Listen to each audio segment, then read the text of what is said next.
মারা গেলেন অন্তর্বর্তী সরকারের বিমান ও পর্যটন উপদেষ্টা হাসান আরিফ, প্রধান উপদেষ্টা ও রাষ্ট্রপতির শোক।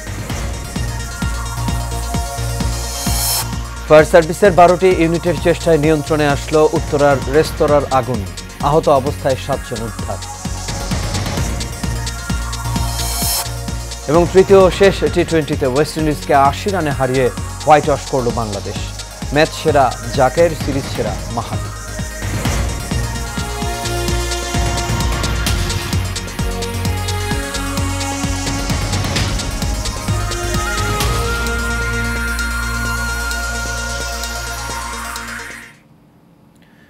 সবাইকে স্বাগত এশিয়ান প্রাইম নিউজ। দর্শক, পুরো সংবাদ জুড়ে আপনাদের সঙ্গে আছি আমি আনোয়ার রাজা। তখন শুনছিলেন বিআরবি কেবল ইন্ডাস্ট্রিজ লিমিটেড সংবাদ শিরোনাম।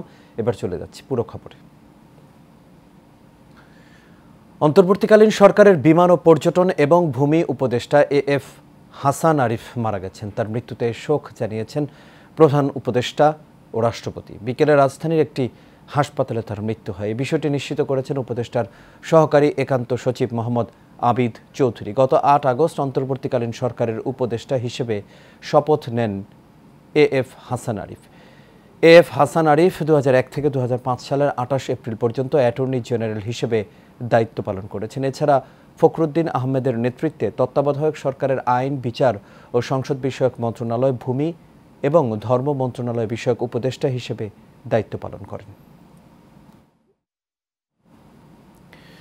রাজধানীর উত্তরার 12 নম্বর সেক্টরে একটি রেস্তোরাঁয় লাগা আগুন নিয়ন্ত্রণে এসেছে। ফায়ার সার্ভিসের 12টি ইউনিটের প্রচেষ্টায় আগুন নিয়ন্ত্রণে আসে। তবে কয়েক ঘন্টা লাগা এই আগুনে কোনো হতাহতের ঘটনা ঘটেনি।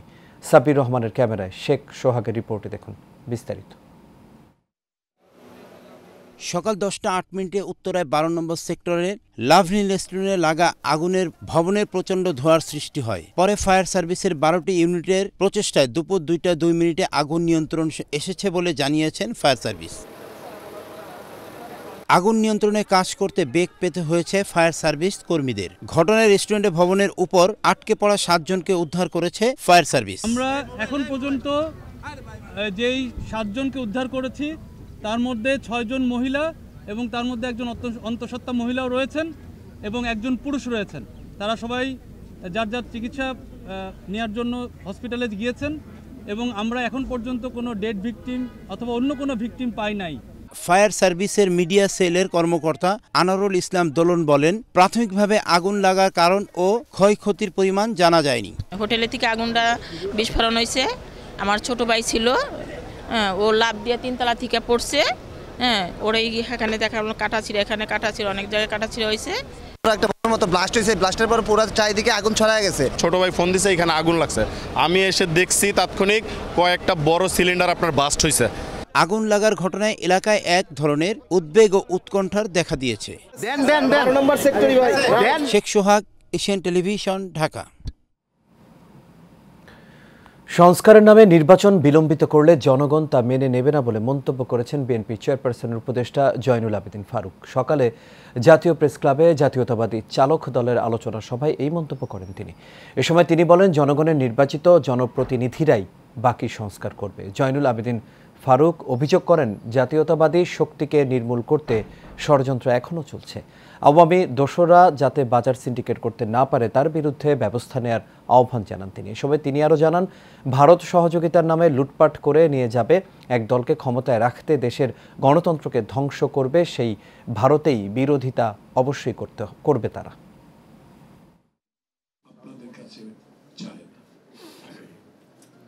স্পষ্ট প্রেস সচিব কি বললেন, মাননীয় প্রধান উপদেষ্টা কি বললেন, আমরা উপদেষ্টার কথাই শুনবো।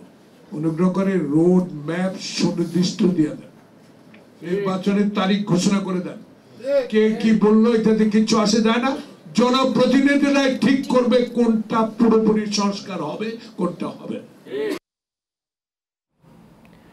ভারতে খুন হওয়া বাংলাদেশের আলোচিত সাবেক এমপি আনোয়ারুল আজিম আনারের মরদেহের খণ্ডাংশের সঙ্গে তার মেয়ে মুমতারিন ফেরদৌস ডরিনের ডিএনএ মিলেছে। পশ্চিমবঙ্গ সিআইডি সূত্রে শুক্রবার এসব তথ্য জানা গেছে। পুলিশের অপরাধ তদন্ত বিভাগের এক সিনিয়র কর্মকর্তা জানান, ভারতের সেন্ট্রাল ফরেনসিক ল্যাবে বাবা আনার ও মেয়ে ডরিনের ডিএনএ নমুনা পাঠানো হয়েছিল। সেই নমুনা দুটির ডিএনএর মিল পাওয়া গেছে। সিআইডি জানায়, খাল ও ফ্ল্যাটের পাশ থেকে উদ্ধার করা মরদেহের খণ্ডিত অংশগুলো বাংলাদেশের সাবেক এমপি আনারেরই।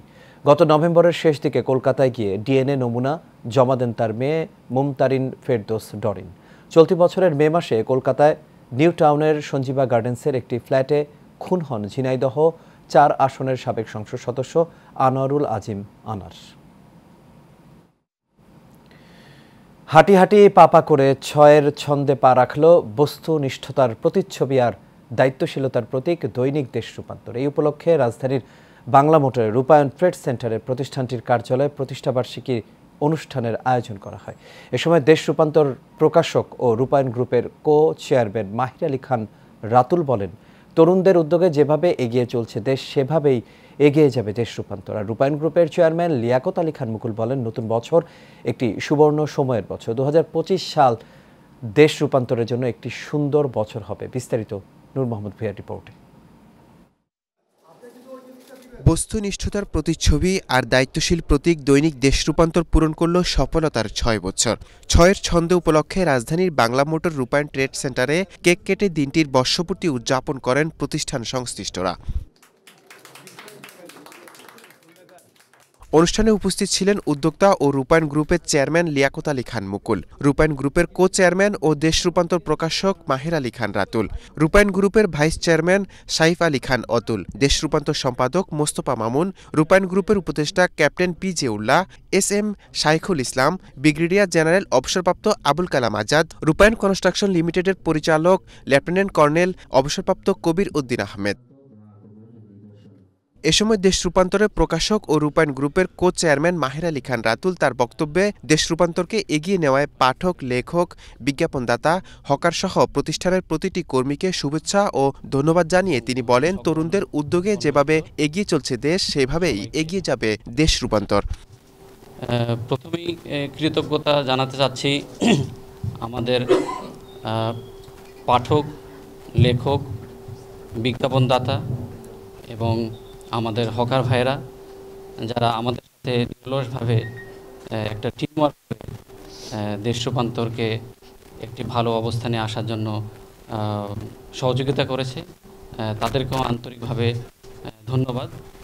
আমি আশা করি দেশের তরুণ এবং দেশ যেভাবে সামনের দিকে এগিয়ে যাচ্ছে, দেশ রূপান্তর এই একই প্রচেষ্টায় সামনের বছর আমরা সবাই একসাথে কাজ করে দেশকে আমরা সমৃদ্ধির দিকে নিয়ে যাব।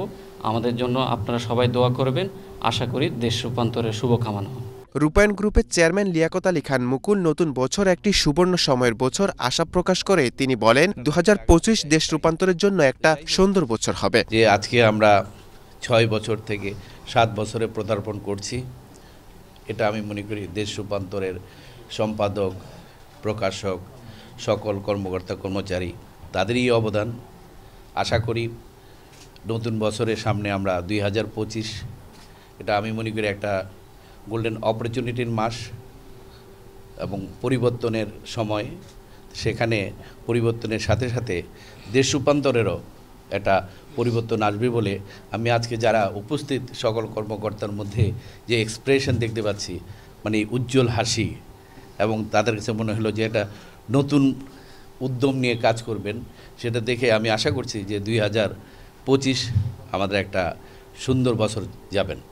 নতুন বছরে নতুন উদ্যমে প্রিয় প্রতিষ্ঠানকে আরও দুর্বার গতিতে এগিয়ে নিয়ে যাওয়ার প্রত্যাশা প্রতিষ্ঠানটির উদ্যোক্তা ও কর্মীদের। নূর মোহাম্মদ ভূঁইয়া, এশিয়ান টেলিভিশন, ঢাকা। বাংলাদেশ স্বাস্থ্য বিভাগীয় সরকারি গাড়ি চালক কল্যাণ সমিতির কেন্দ্রীয় কমিটির পক্ষ থেকে শহীদ জিয়াউর রহমানের কবরে শ্রদ্ধা নিবেদন করা হয়েছে। কমিটির সভাপতি মোহাম্মদ শহীদ মেয়, সাধারণ সম্পাদক মোহাম্মদ হানিফের উদ্যোগে শ্রদ্ধা জানানো হয়। এতে প্রধান অতিথি ছিলেন বিএনপির কেন্দ্রীয় কমিটির সহ সম্পাদক অধ্যাপক রফিক খান কবির লাবু ও মহাখালী স্বাস্থ্য অধিদপ্তরের সভাপতি ডাক্তার ফারুক হোসেন ও সাধারণ সম্পাদক ডাক্তার আরেফিন রঞ্জু।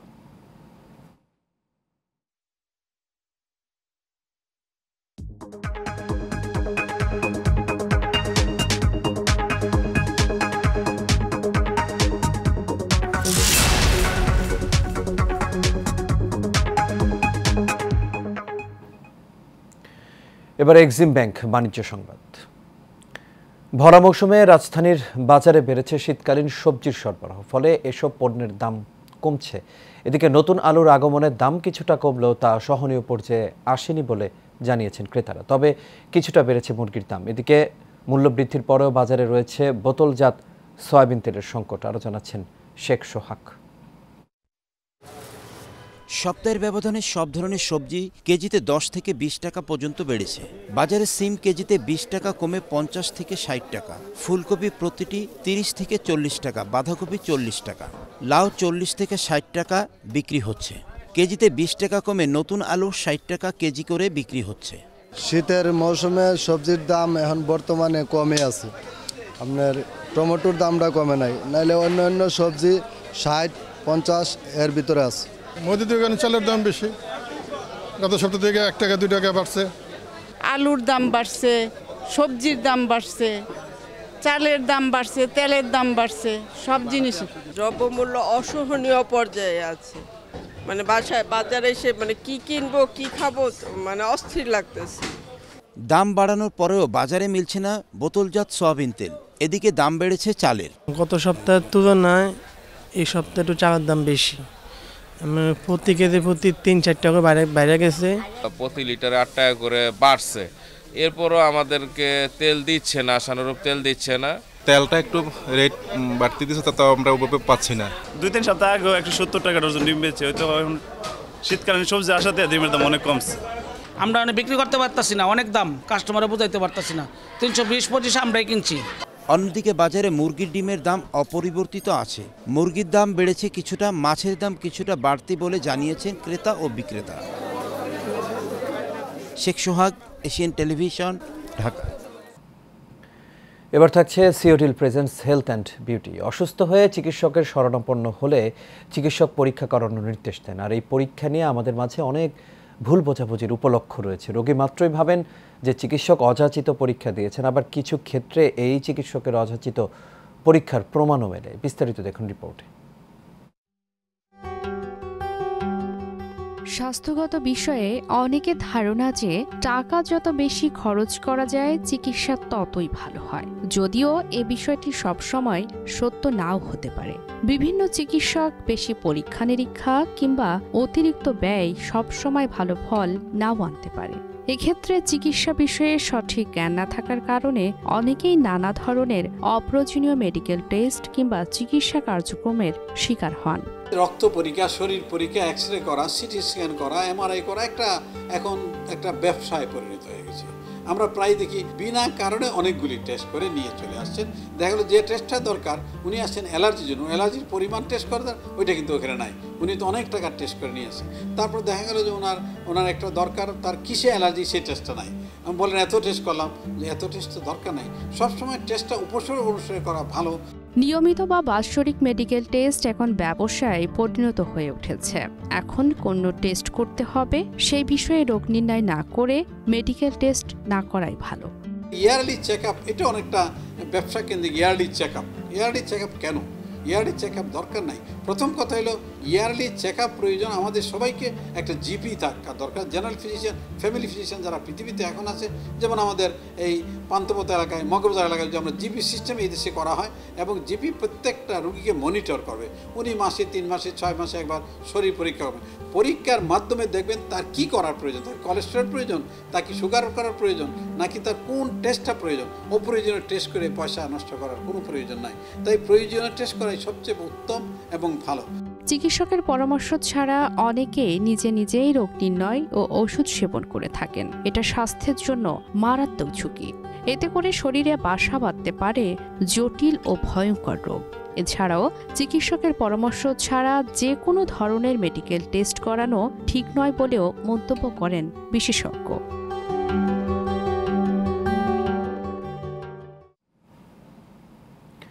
আর এর সাথে শেষ করবে এশিয়া নিউজ। তবে যাবার আগে বিআরবি কেবল ইন্ডাস্ট্রিজ লিমিটেড সংবাদ শিরোনামগুলো দেখে নেব দর্শক। আরও একবার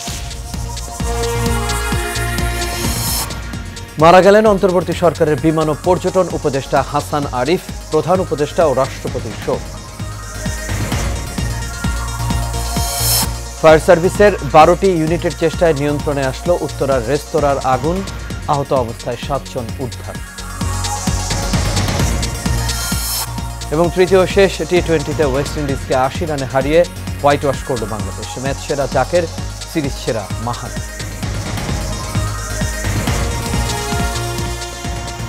দর্শক, প্রাইম নিউজ এ পর্যন্ত। আমাদের পরবর্তী সংবাদ দেখার আমন্ত্রণ রইল। এতক্ষণ সাথে থাকার জন্য সবাইকে ধন্যবাদ। শুভরাত্রি।